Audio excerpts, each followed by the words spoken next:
horumari tayada guurkaaga si aad u horumariso tayada ummadaada. guurku wuxuu ka mid yahay tiirarka ugu weyn ee bulshada iyo tayada dadka laga kobciyo. guriga ama qoyska runtii waxaa shidaal u ah jacayl iyo ixtiraam. xaaska shidaalkeedu waa jacayl, waxay jeceshahay inay ogaato inuu ninkeeda jecel yahay. taa waxay siinaysaa kalsooni iyo firfircooni. ninkana shidaalkiisu waa ixtiraam, oo ixtiraamka xaaskiisa ixtiraamayso ayuu wuxuu u tarjuntaa inay xaaskiisa jeceshahay. caruurtana shidaalkooda waa inay arkaan hooyi aabbo isjecel.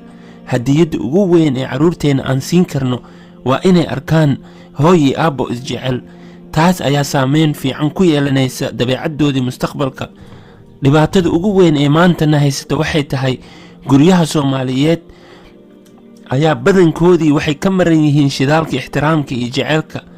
taasna waxay u horseedaysaa halqabsigii Soomaaliyeed ee ahaa anna ilmo iyo caruur badan kaa daadshay, adiguna ilin ama oohin badan iga daadisay.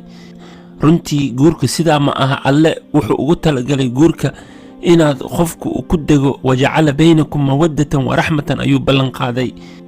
marka asalka dhibaatadanna wuxuu ka yimid waxaa jira rag badan oo lagu sheekeeyo ama dadka ula taliyo inay xaaskoodii ay ogeysiin jaceylka ay u qabaan, taasoo loo sheegayo haddii aad u sheegto jaceylka u qabto markaas lay buur isaaraysaa, markaas lay korka kaa koraysaa.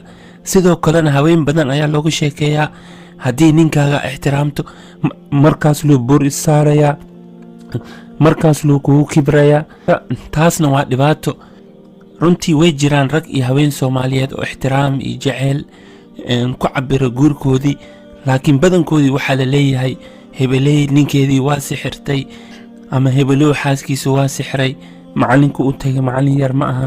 xataa looma ogolo ixtiraamka iyo jaceylka. walaalayaal aan joojinaha fakarkaas. hadduu alla yiraahdo aan guryaheena shidaal ugu dhigno ixtiraam iyo jaceyl insha allahu tacaala.